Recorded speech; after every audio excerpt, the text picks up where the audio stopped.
Right. So today, we are going to talk about sparking change through social influence. A lot of what I talk about today, you probably will have heard some of it before, but we'll just talk about how we take these big ideas and put them into sort of action, right? How do we implement these things? Because often we hear about, um, I call them TED Talk ideas, right? So we hear these really high level ideas and we think, yes, like they really make sense to us.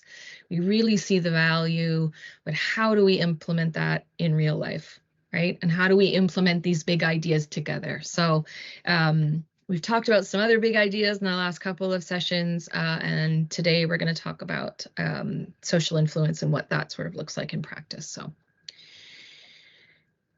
I just wanted to review what we've talked about. So before Christmas, we talked about relationship building and using a model to build relationships at scale. In January, we talked about strategic flexibility. So that's the idea that we're all shooting towards the same goals, but that there's a path for every one of us, regardless of our circumstance, right? So we all see a clear path for us to contribute. So that's the planning for 100% engagement piece. Today, we're going to talk about social influence, which will include engagement networks. So we'll talk about both of those today. So the aims for our session is that hopefully when we're finished, everyone will have a better understanding of how to leverage social influence in their organization to create an inspired, change-ready group of people who are naturally on board to act on big asks.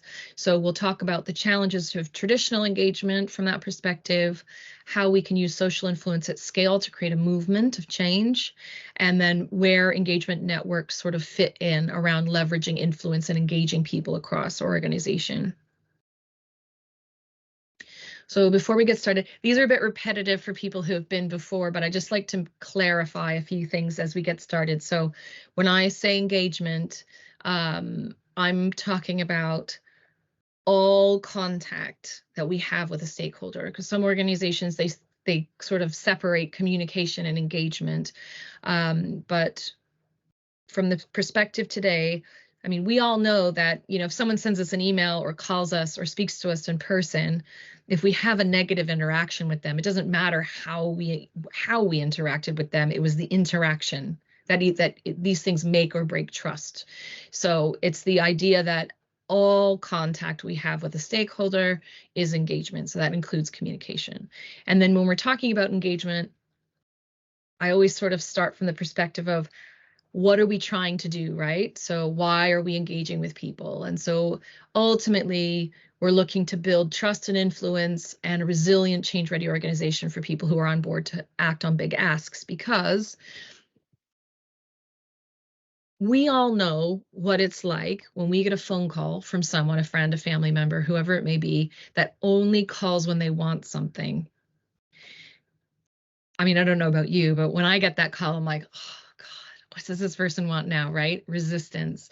So the idea of engagement is that we're always working to build relationships with people, because the stronger relationship we have with someone, the more influence we have with them. So when we come with a big ask, they're more on board to participate. Like I often use the analogy of moving house. If you were to sit down with a room of people at work and you said, how many people would like to help me move on Saturday? Who would raise their hand? Because that's a big ask, right? Moving is terrible. And so who would be those people? And then you think, who would be those people in my life that would turn up? And these are the people that you make an effort with in your relationships and have close relationships and have influence with. So that's the frame of reference today around engagement. So the other thing I want to say is traditional engagement tends to be a tick box activity, right? So we're delivering something, we need to engage people. Here's a list of things we could do. Tick, tick, tick, tick, tick, great. But a lot of these, so the 4 different key approaches that I talk about, they focus on the why and the how. So the objective the thing you may be delivering may not change in terms of what you're delivering, but how and why you deliver it will change. So I often use the analogy of I'm making dinner for my son. So that's a task I do every day, right? Now, I could not care about what he likes or doesn't like. I'll just say, what's easy for me, right? So I'll make what's easy for me. It may not be something he likes. He's sitting at the table. I come in, I throw it on the table, I walk away, right?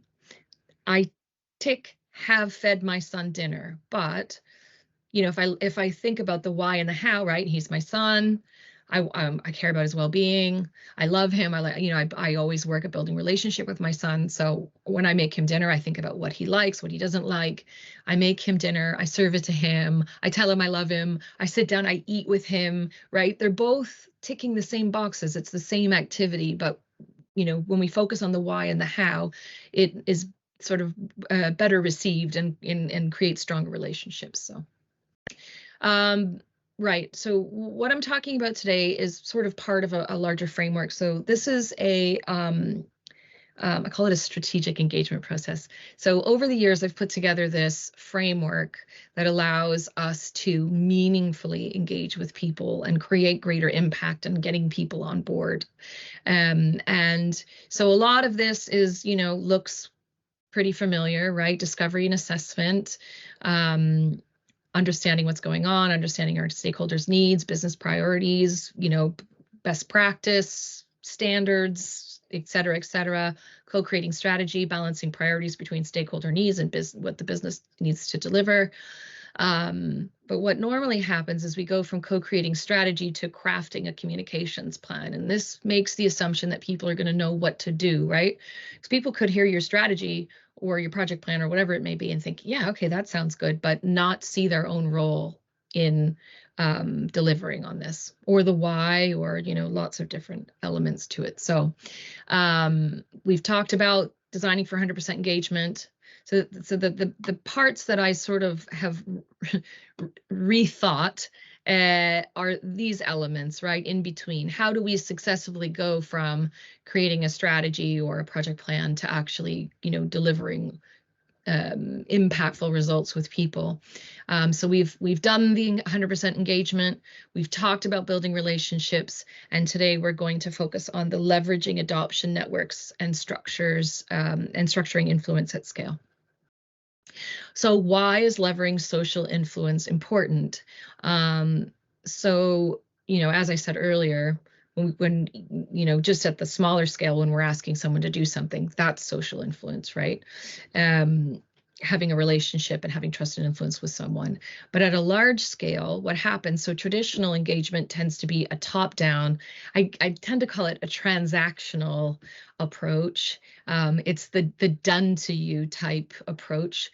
And what ends up happening is it's a top-down.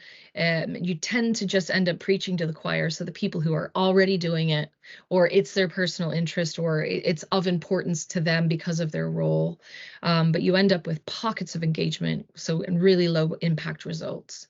Versus if you focus on leveraging social influence with your people, you end up with a community driven, high impact result sort of process, because there's a multi-directional flow of accountability, communication, action, and people working together. So how do we build momentum and buy-in through social influence? So what are we trying to accomplish with that? And that's creating a movement, right? So a group of people working together to advance their shared ideas, purpose, and goals. How do we do that? So this is going to look familiar to you. I mean, well, the names of the segments at least will look familiar to you. So this is the Law Diffusion of Innovations. It was developed by Everett Rogers in the 60s. He has a book called The Diffusion of Innovations, and I think it's on its 5th or 6th version. And it's really interesting to read if you're into that kind of thing. So what it is he said that any group of people, there are 5 segments. There are the innovators, the early adopters, the early majority, the late majority, and the laggards. And like I said, you may have heard these things before. So this theory is about how a change or an idea spreads through a population over time. So the innovators are the people who are standing in line for 6 hours to buy an iPhone, and the laggards are still using a rotary phone if they can buy them.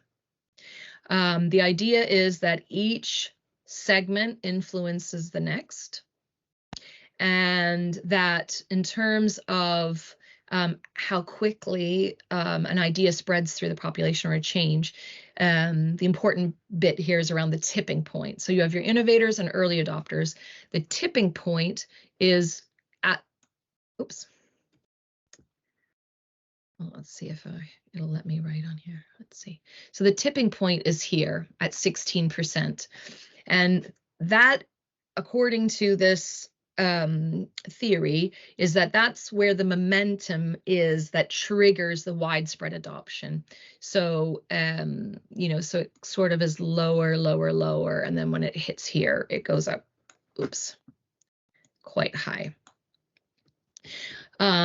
So this is the model that I use, and I'll show you. And it's been that you can have a Google. It has been researched so many times. It was originally developed for technology adoption, but it has been proven over the years to work in any scenario. So how do we work with each of these groups? These are just some very general examples of how to work with each group. And you'll see at the bottom, it says there's a source. This is from it's actually a PDF document from Les Robinson. He wrote a book called Changeology, which is a really good book. But he's done this really brilliant summary around the law diffusion of innovation and how to work with people. So it's one of the resources I'll share with you later. But I've just taken his examples because I thought they were quite good. So basically, the innovators are people that you want to track down because they're usually already doing things. So you can learn a lot from them. They're generally really big influencers in the particular area that they're passionate about. And they're really brilliant people to bring on early in the process to help with the planning and design of whatever it is you're working on. Because like I said, they're usually already doing things. And so you could really learn a lot from them. Whether it's their expertise or their experience implementing something with a particular group or within an organization. The early adopters are the people who, you know, once they hear what's going on and see some of the things that the innovators are doing, are keen to get involved. So again, you want to engage them early. They're also influencers usually in their area for that particular topic or technology or whatever it is that your hobby, whatever it may be, whatever you're promoting. And you can really use them to, you know, be peer educators, help spread the word, that type of thing. Early majority. So you'll see as we go through. So basically, the further we go to the right here, they become more risk averse. So the early majority, so creating buzz, getting people interested, you know, communicating feature stories, you know, making things, you know, really simple for people to use, providing strong support. Late majority. So this is where you start focusing on social norms because they become the people who are participating because, oh, well, everyone else is doing it now, I guess I should.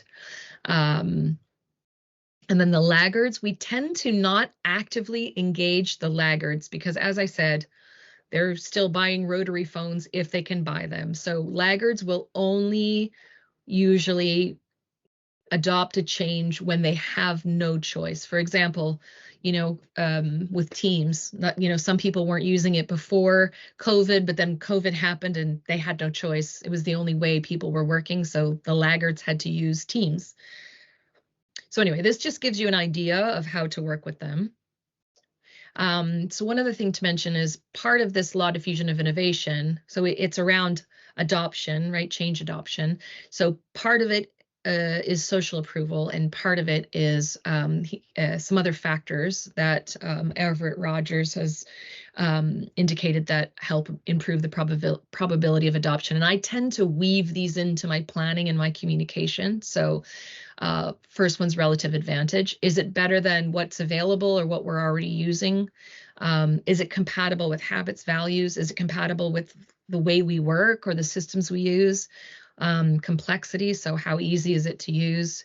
Can I trial it on a limited basis, so it's just remove some of the risk, right? I can just try it a little bit and I'm not committing to anything, and if I don't like it, then there's no loss there. Observability, so that's really key, is around social approval, is for them to be able to observe those innovators or early adopters or early majority using it and getting their opinion. So for example, I would say I'm an early adopter, but my friend Steve is an innovator when it comes to technology. So when the new iPhone comes out, he's standing in line for 6 hours to get the new iPhone, and I'm at home waiting for Steve to get it, because I let Steve stand in line for 6 hours and then he uses it, and then I get him to come over and he shows me his phone and he tells me what he thinks, and he shows me all the new things, and then I go, oh yeah, that's good, and then I go and buy one. So it's social approval in action there, and it's the observability piece, right? Being able to observe other people's experiences and their opinions, because we are influenced by the group before us. Is really important to know their opinions. So this is interesting because I get this sometimes with clients, is that they say, they're like, yeah, we started this program and it was going really well in the beginning, and then it kind of just plateaued. And so this is common. This theory, each group is supposed to be slightly different. Oh, yes, Kelly, there is an overlap. You are right. You are not wrong with that. Sorry, Kelly just said that she's seeing a connection to the other tool. Yes, you are correct. And we'll talk about that a little bit later. So each group is supposed to be similar to the next group. You know what I mean? Like the laggards and the innovators are complete opposite, but like the early adopters aren't so different from the early majority, and the innovators aren't so different from the early adopters. But the biggest difference between any two groups is the early adopters and the early majority. And you can see here, I'm not sure if you can read that, but it says the chasm. So this is a regular thing where it starts, there's like lots of uptake and then it plateaus. And it's because there was not enough observability and communication between the early adopters and early majority. So when you're doing your planning, you really want to double down on sharing the experiences of innovators and early adopters as you're starting to engage the early majority. So I'm going to, I've still got a pen going here. There we go. So I'm going to play a short video for you. Please let me know if you can't hear it, because this is a new webinar setting for me. So if you can't hear it, let me know right away. But this is such a brilliant video. I don't know if you've seen it. It's a really popular one, but it's Derek Sivers is amazing. If you don't follow him on social media, you should. He's really brilliant. But he basically takes a video of a music festival and shows you how a movement starts from start to finish in like 3 minutes. So this is the law of diffusion of innovation in real time.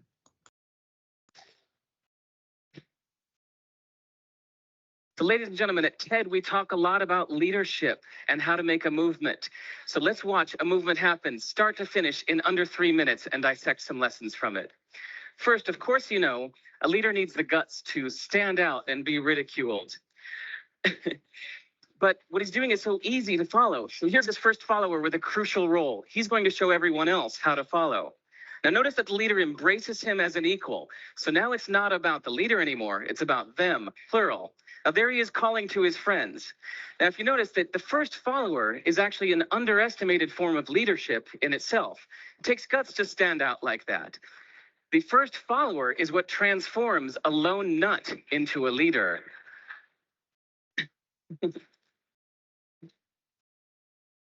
And here comes a second follower. Now it's not a lone nut, it's not two nuts. 3 is a crowd, and a crowd is news. So a movement must be public. It's important to show not just the leader, but the followers, because you find that new followers emulate the followers, not the leader. Now here come 2 more people, and immediately after, 3 more people. Now we've got momentum. This is the tipping point. Now we've got a movement. So notice that as more people join in, it's less risky. So those that were sitting on the fence before now have no reason not to. They won't stand out, they won't be ridiculed, but they will be part of the in crowd if they hurry. So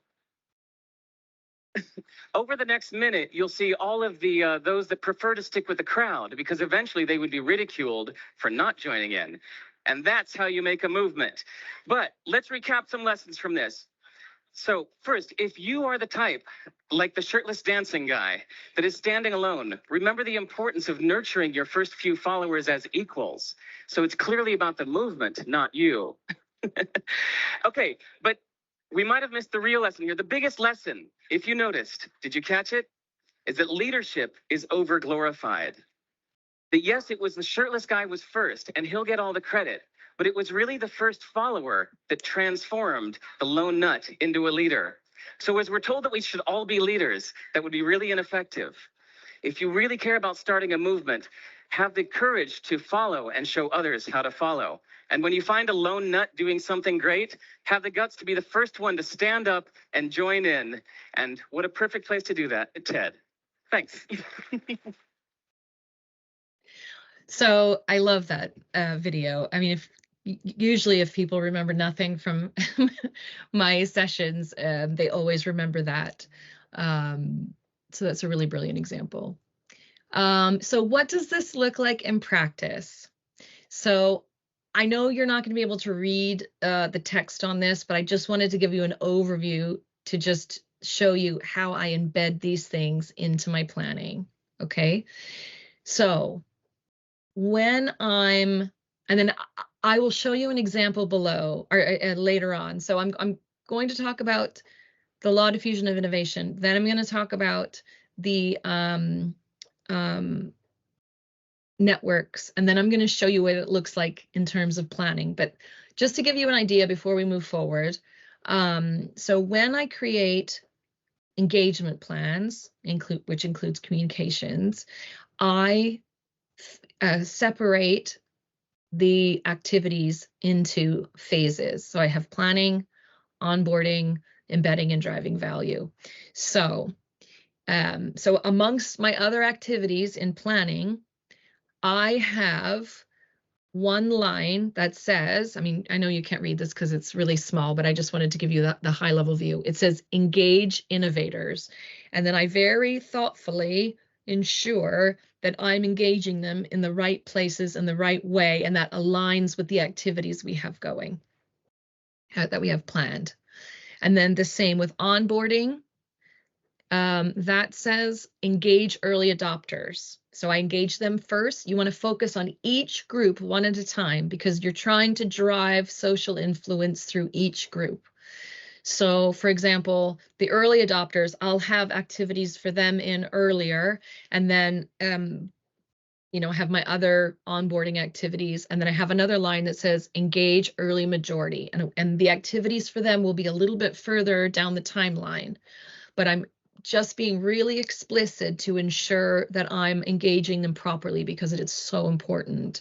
And then in embedding and driving value, I have engage late majority. Now you'll notice on here, I don't have a line for engaging the laggards because, as I said, they're only going to change when they don't have a choice. They're a small percentage of people, so I tend to not put the effort in there because it's usually efforts wasted, to be fair. Right. So that's normally how I weave it into my planning. As I said, I'll show you some examples in a moment.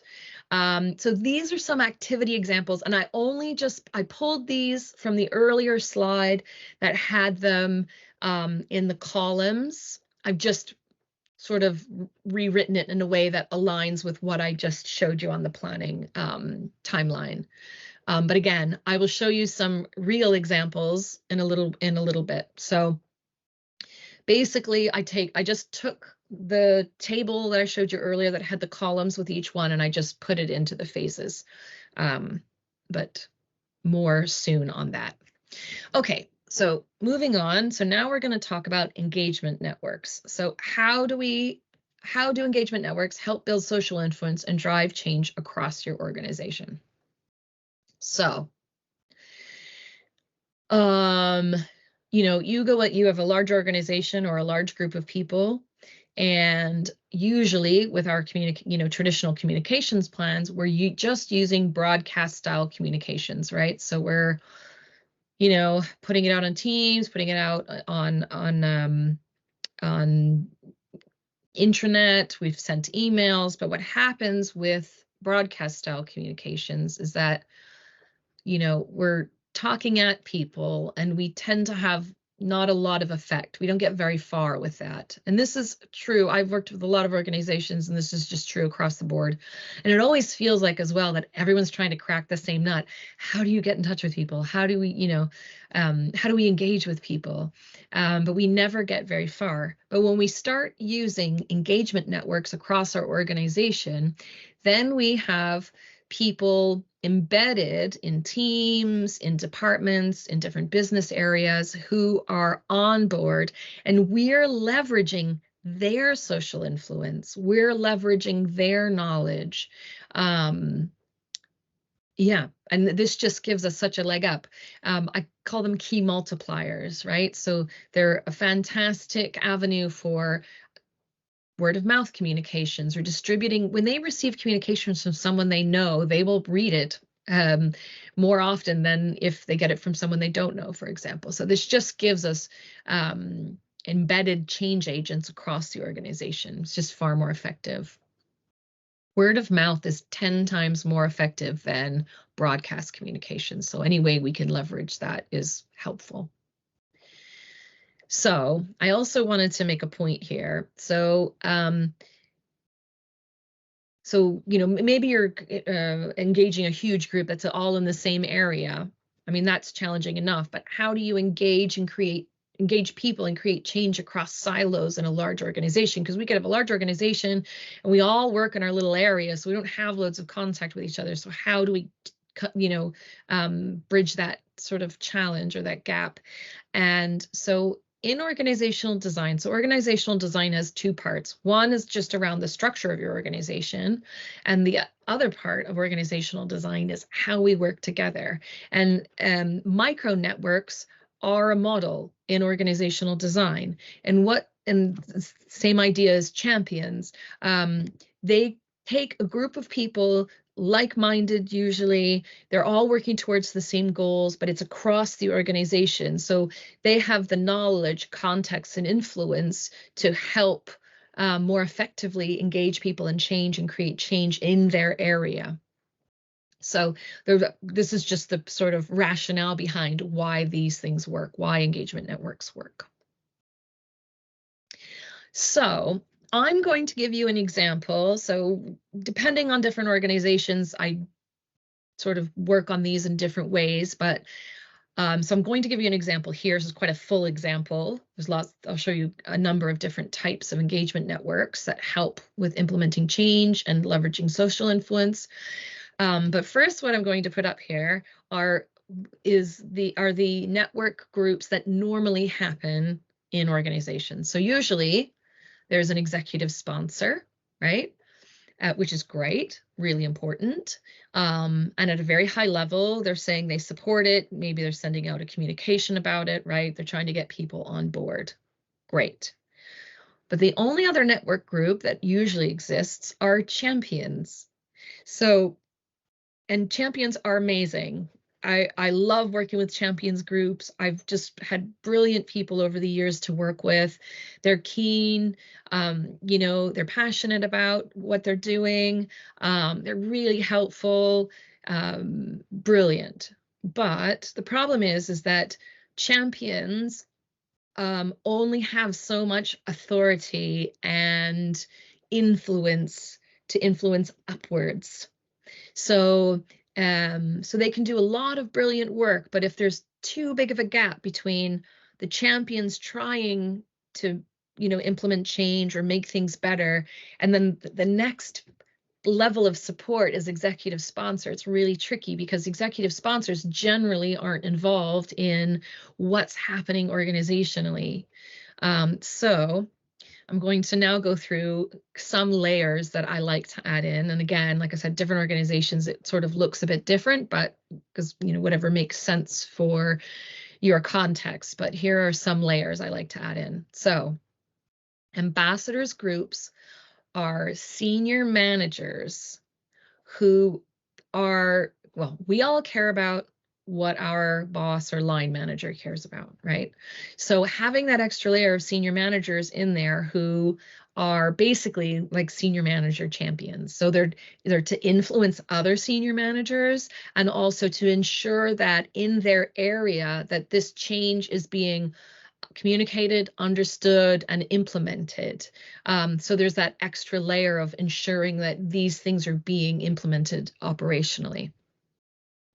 Advisory group can be a really useful tool. So when you have, so often a change is happening and you'll have people who are really keen and interested, and maybe they don't want to be a champion. That's too much of a time commitment, or whatever the challenge may be for them. This allows them to have like a lower time commitment role, but to still be involved. And you can also really cherry pick people from across the business to ensure, that things are aligned. If what you're doing is, being impacted by something else that's being delivered, or that, key areas are being considered, if you want to include ED&I, for example, or, whatever that may look like. So you can handpick people, you can invite people who are really interested to be involved. And the other reason this group is super useful is that if you end up with someone who is being, I call them squeaky wheels. So they're giving feedback, but it's in a very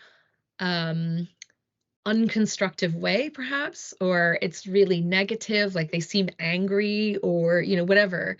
I will often reach out because I always thank everyone for any feedback that they take time to give, because I think that's important. And so I'll usually reach out and I'll say, thank you so much for taking the time to feed this back to me.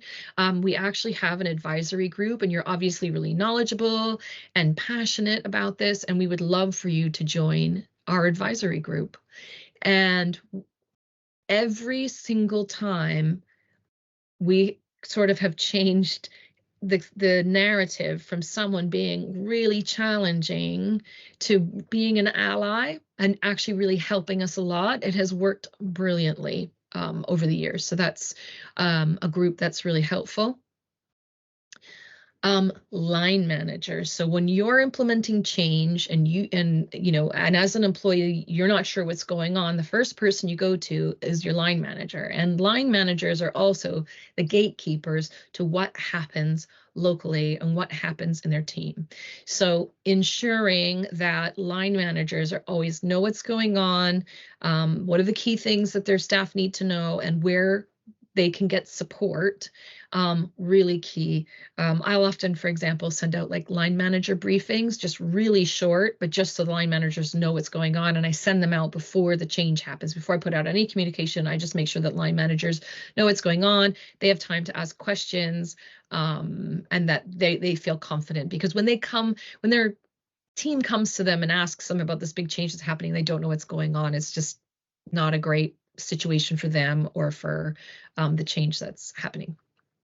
And then the last one, I put employees, but this is just the idea, in terms of our last session in January around planning for 100% engagement, to ensure that we're thinking through all the different groups and how we can best use them as advocates. For example, like even if they're really light touch, how do we ensure that everyone can be advocates for change as well? So I just added that in there as well. So hopefully all of that makes sense. And you don't need this many groups, but it's just thinking through what's happening, what are the challenges, and what would, work best in your organization or with your project or, your stakeholder group, whatever it may be. But you can see here where this just gives lots of networks across the organization at various levels to help leverage their social influence and really reach people across the organization. So those were the two bits. So we did social influence, and we looked at the engagement network groups. So where does this all fit into our planning? So when I'm creating the strategy or the plan around what I'm working on, I just ensure that our strategic approach includes creating a movement or social influence, and that it also includes engagement networks. Then, and again, I'll show you examples of this. Then, once it's woven into the strategy as part of my objectives and approach, priorities, objectives, and approach, then we can start weaving it into our planning. So I'm going to show you an example of something we worked on in the last session in January, and show you where this gets woven in terms of your activity planning, in terms of your engagement networks. And then I'll show you some examples for like practical examples in terms of engagement planning and weaving the different segments in the innovators, early adopters, early majority, late majority into your plan. Kelly, I keep seeing ... Do you have any questions? Are you okay? No, this is fantastic. I'm getting excited. Oh, okay. I keep seeing Kelly's name go ... and then she stops and then ... Okay, just wanted to make sure you're okay. Right, so this is going to be an example. So I'm going to use Harkn as an example.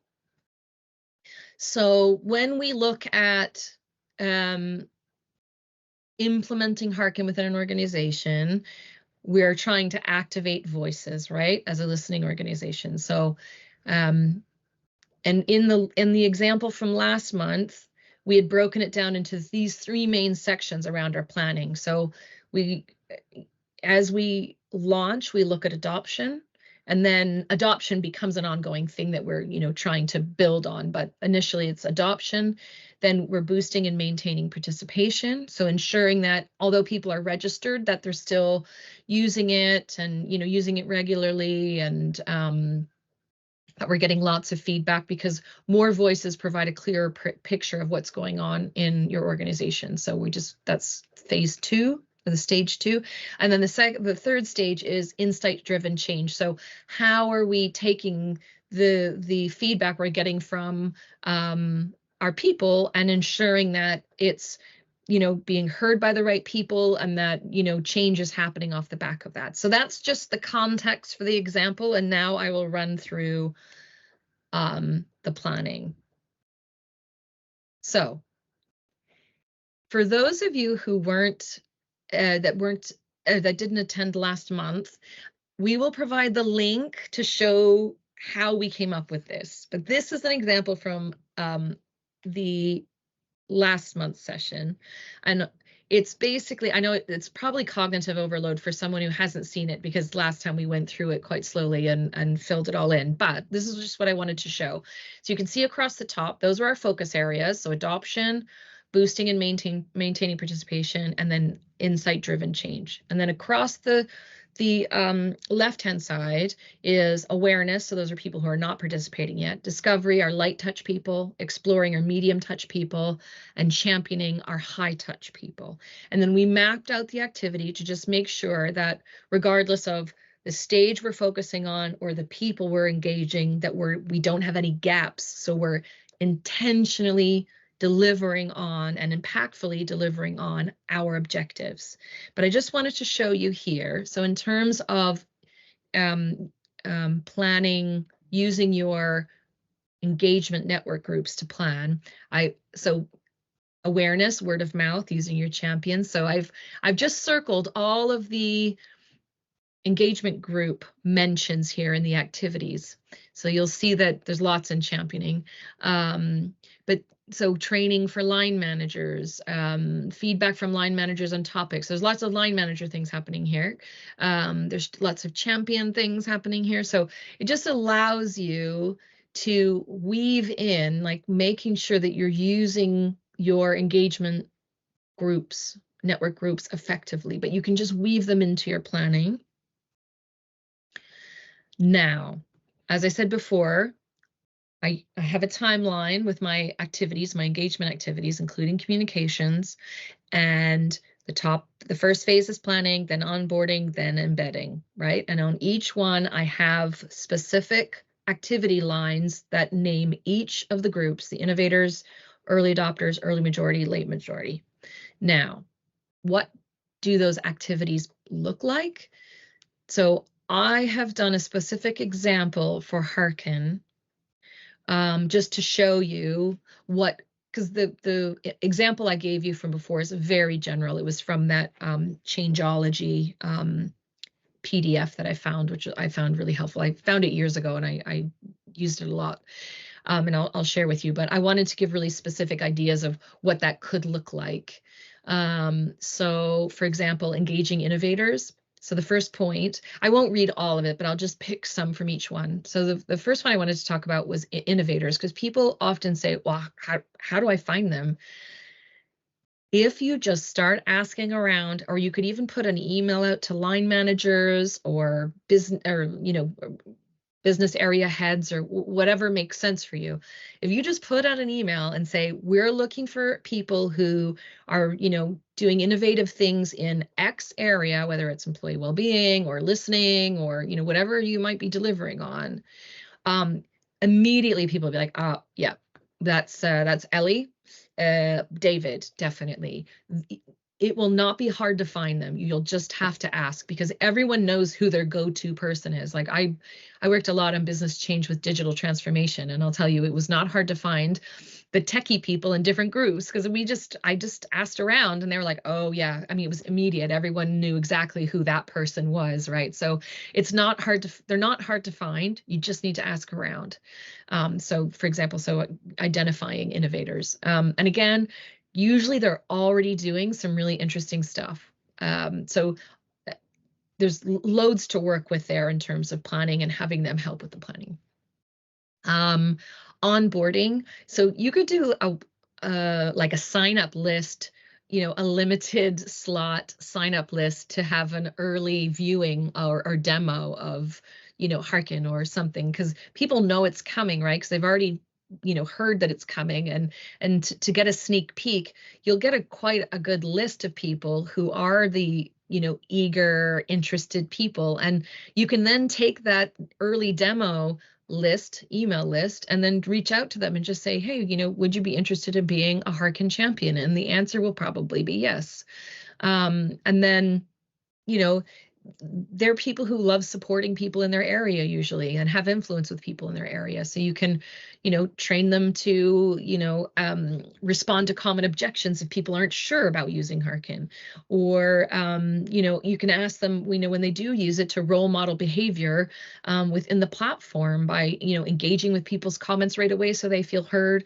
It also helps other colleagues to feel confident in responding as well. And it creates, more avenues for dialogue, that type of thing.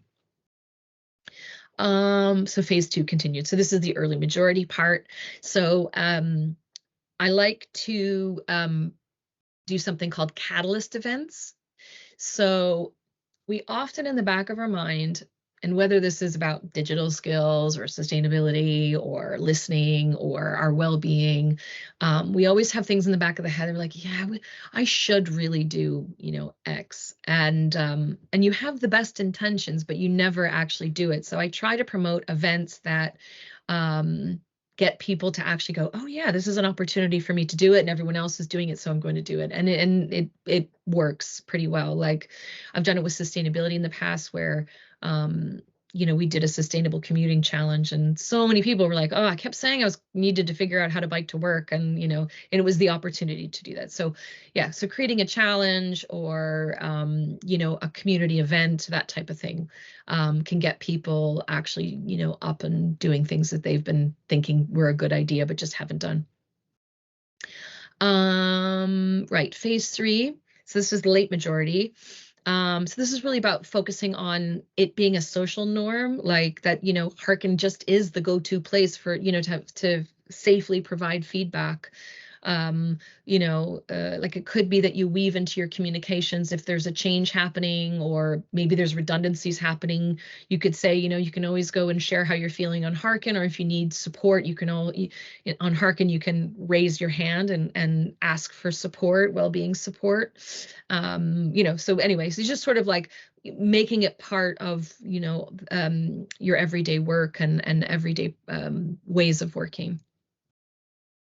And this is the only time that I ever actually say to respond to criticisms from laggards. So you're responding to criticisms from laggards, but it's for the benefit of the late majority, because the laggards sometimes are in the ears of the late majority, who are, the fourth most risk averse group. So for example, with Harkn, often it's anonymity. People are like, is it really anonymous? And so and it really is anonymous. And so we have loads of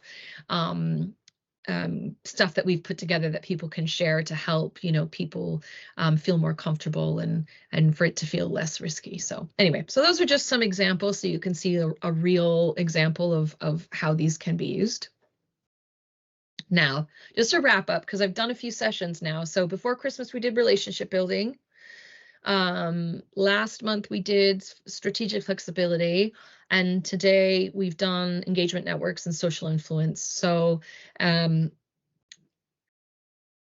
of the tools that I've given so far will allow you to actually, in a really practical way, implement these things. So, and so basically, before, as I said, normally we go from strategy co-creation to crafting a communications plan that doesn't allow people to see their path very clearly, or it doesn't allow there to be, real community momentum around it. So, so we've covered all of these little bits in between that hopefully will help you all sort of create more meaningful engagement and, with higher impacts around what you're delivering. And that's it. If you have any questions, or I put a couple of questions up there in case that sparks any ideas for you. I know we have 10 minutes. So does anyone have any questions or comments or? Hi, Wendy. Yeah, I do. It's Sarah Jane here. I just have a Hi, Sarah. question. Yeah, sure. Yeah, just looking at early adopters and sort of the early influencers on other people's engagement. Yeah. I sort of covered the similar sort of thing in marketing Yes, years ago. I yes. don't know if that's sort of where it's come from. Yes. But my husband is what you'd class as, like you were saying, your friend was all into iPhones, is what I'd class as an early adopter. But I always think as well, they're quite they like to get to the bottom in detail of how things are working, and then they're quite opinionated about whether they like something or not. So for example, do you go iPhone or do you go Android? So Yes. as an example, my husband was, no, iPhone it's just about the image. Android is much more functional. I would go for Android. So then I have a daughter that comes along and says, oh, I'd quite like to iPhone. Of course, dad's there. No, Android is the way to go. And it's the same with Betamax and VHS, to show my age a bit there, and MP3 and CDs, etc. Yeah. So I didn't know if there's something, to get round those things with people, engaging people at that stage, those adopters. How do you sort of embrace them a bit more and try and bring them on board, because they are quite decisive when they when they come to sort of that decision. Can I make an observation? So I have worked with sustainability, culture, continuous improvement, strategy, like organizational strategy implementation, digital transformation. I've worked in lots of different areas, but what I've noticed is, because I was actually going to, when you started saying that, I was going to say, is he a technology guy? Because it's the He is, yeah. technology people that tend to be, my brother's the same. My brother's an IT guy, and they have their opinions about which laptops are better or which, and they can be complete opposites. But yes, so yes, that But is it's something Yeah, like it's when because I, it's not squeaky wheel. It's different from squeaky wheel yes, because he is yes, so passionate about some things that I am really yes, not interested in. And he's saying you should definitely get one of these and you should definitely have this security or whatever. So yeah, he's yeah, no, very passionate and knows everything about it if he wants you to take it on board. But yeah. it's different, isn't it? It's like, how do you engage that group? Because they are quite powerful, aren't they? Yes, so that happened. So when I was doing digital transformation, we migrated 6,000 email accounts from our on-premise email to Office 365 Yeah. at the University of Southampton. And there is a very large department, ECS, it's Electronics and Computer Science. And for the most part, that department, they're not Microsoft people. Mm. So we got a lot of pushback, but in the end, it was like we sat down with a lot of them and just said, our current platform is dying. So it's sort of the burning platform narrative, Please quite understand our. literally. Yeah. Yeah, and just said, these are our options. Anyway, it was just sitting down with them and just clarifying the why and what we're trying to achieve. And Mhm. because I get what you're saying. So if that does happen, yeah, it's just the communicating the why and the sitting down and going, okay, well, this is what we need to achieve. What do you think? And that could be the advisory group piece as well, Mhm. because when you get in a room with a lot of other people, not just those with, particular opinions about technology, we're all in the end just trying to achieve something. Yeah, Um, I get that. Because I liked your point about asking them to join in and join the group yeah, because they're clearly passionate. So I thought that was a really good thing to sort of yeah, remember if you get some pushback to say, well, why don't you come and tell us what you think would work?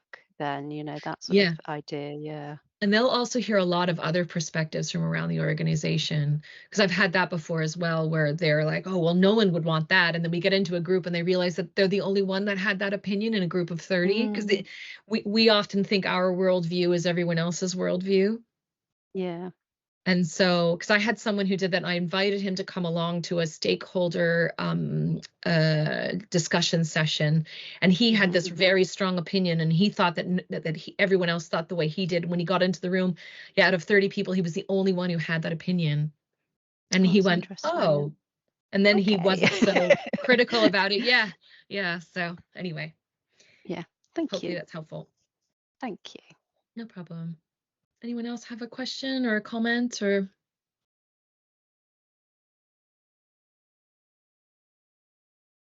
Okay. Oh, Ian. Hi, Ian. Oh, hold on. I'm going to stop sharing so I can unmute Ian because there we go. Okay, I've unmuted you, Ian.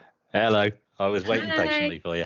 Yeah, just listening to that last comment about a lack of empathy with the guy who thought that everybody would think his way and found that 29 out of 30 didn't.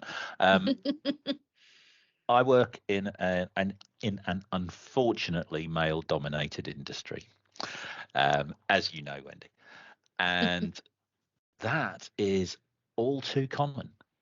It's something that seems to sit predominantly in the male. And as somebody who's on the autistic spectrum disorder spectrum, which is a very poor way of putting it, I get it. It's an empathy thing, and empathy for some people is a construct. So I'm listening to that thinking, yeah, maybe there's actually more people on that spectrum than I realized, because there's so many people that assume that everybody is with them and Yeah, seem very, very shocked when they find out that they're not. yeah. It does seem to be more men. But That's that's what's really another matter. interesting about Harkn is that people see everyone else's opinion in real time. Because often, we do, say we do a survey, we think our opinion is everyone else's opinion, and then we don't see the results for months and months and months. But on Harkn, in real time, you can see, it's part of the sense making piece, I guess. So it's like you can see what actually people are thinking. Yeah, it's interesting. Absolutely. And you do also really see that people in type, you see people shocked that people are disagreeing with them as well. Quite frequently. It's quite fascinating. Yeah. Kelly.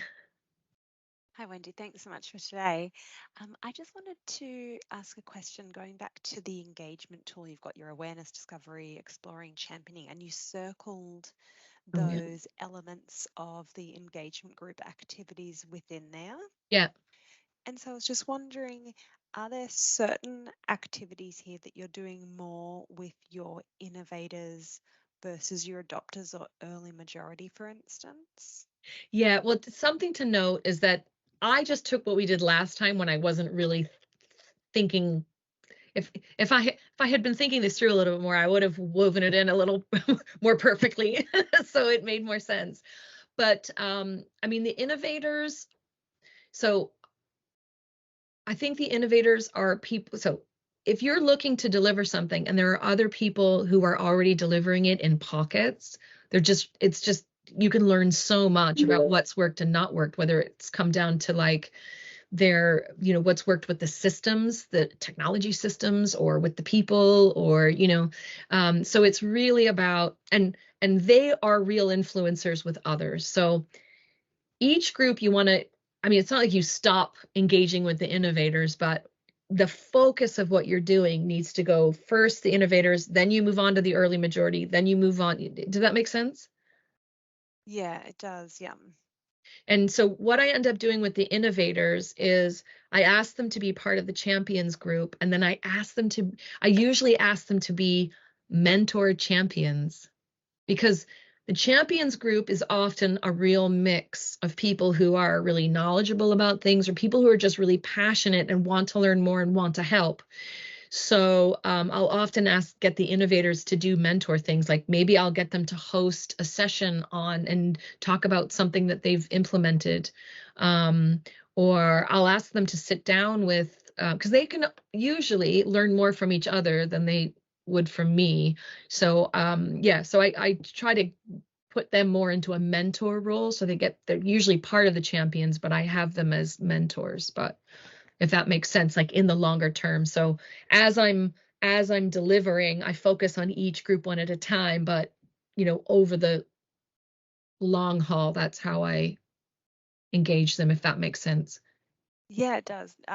It does. And I think it's probably just the context of is slightly different. So I'll just have to apply that to how we're working through something.